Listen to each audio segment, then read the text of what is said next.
Hello everyone. This is Boss Vic from Vic-Nclex.com. Let's review this Nclex question. All right.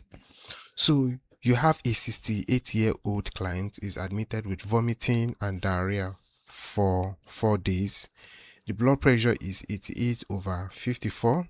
The heart rate is 118 beats per minute. The urine output is 15 mL in an hour.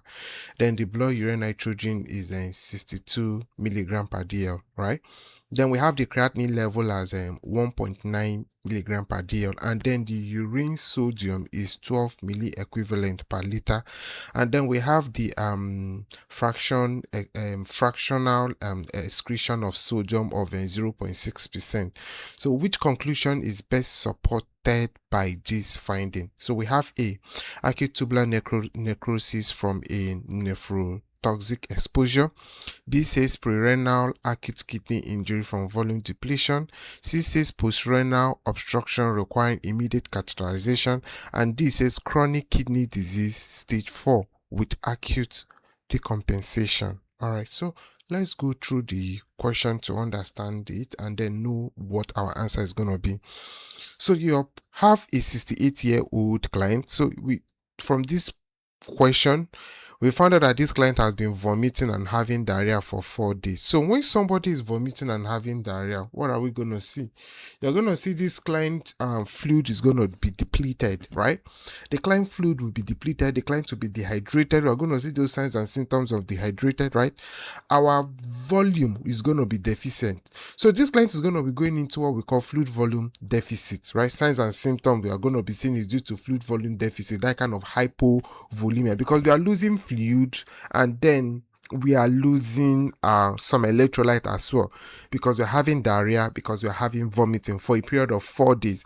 Now, due to that fluid, you're going to see the client is going to become hypotensive. That's why we're seeing that blood pressure of 88/54, and then there'll be a compensatory mechanism. You're going to see tachycardia. So that's the reason we are seeing that heart rate of 180, because this is what happened when our intravascular volume depletes, right? So there will not be enough blood flowing to the brain and the rest of them. So the brain will think it's the heart, right?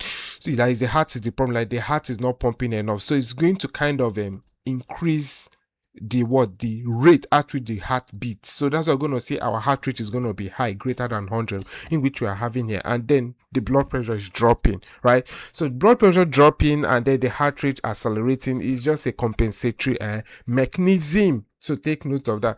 Now, if you see our urine output, it is less than 30 mL in an hour, because the normal urine output should be 30 mL in an hour, right? So having 15 mL in an hour, it simply means this is a way the kidney is trying to conserve water, right? Because we are losing a lot of water, so we cannot lose much through the urine. So you're going to see your ADH will be high here, right? Antidiuretic hormone trying to tell the kidney to reabsorb more water from that urine, so that we'll not have enough urine. So our urine will be very, very concentrated, right? So when you look at this, client is dehydrated, so the blood is going to be concentrated, so we're going to be having increase in serum osmolarity of the blood. So due to this, BUN will be high. That's why you're seeing our BUN high.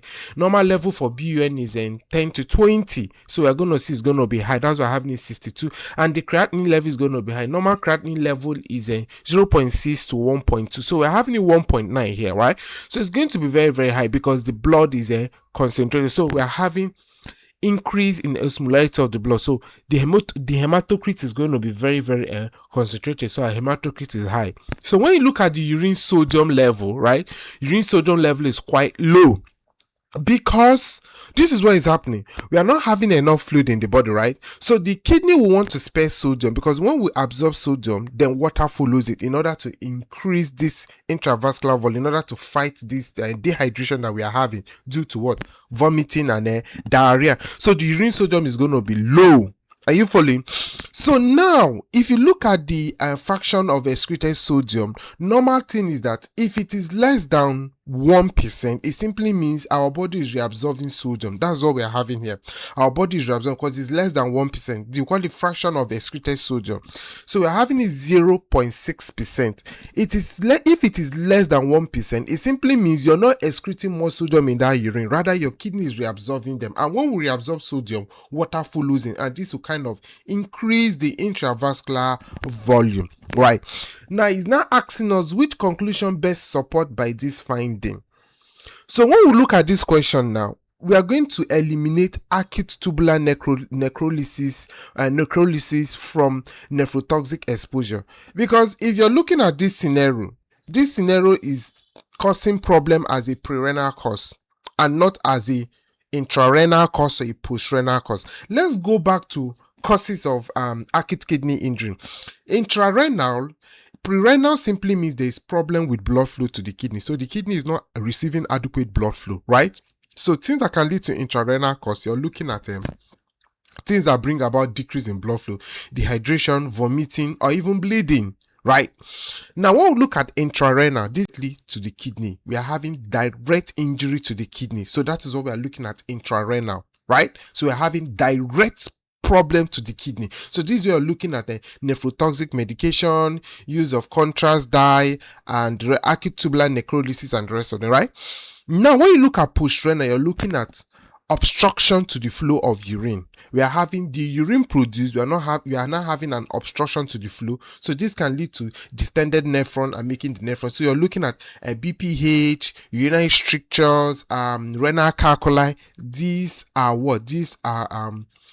postrenal cause. So dehydration and vomiting is going to lead to depletion in the fluid, leading the client to go into hypovolemic kind of shock, tilting to that, right? So this is going to cause what? A prerenal acute kidney injury due to what? Due to volume depletion. So it is not a postrenal cause. We are going to rule out C, and it is not chronic kidney disease stage 4 with acute decompensation, because in chronic kidney stage 4, what is going to happen is the glomerular filtration rate is going to be low, right? So here they didn't give us glomerular filtration rate. So we use the GFR to stage kidney failure, chronic kidney disease. So we have stage 1, stage 2, stage 3, stage 4, and up to the time we have end-stage renal disease. When we have end-stage renal disease, this is when the glomerular filtration rate is less than 15. Are you following? This is urine output per hour, not the glomerular filtration rate, right? So we don't have sufficient data here to know whether it's going to be stage 4 kidney disease. So the right choice of answer here is what? This is a prerenal acute kidney injury that resulted from volume depletion. And what is causing the volume depletion is what? The vomiting and the diarrhea.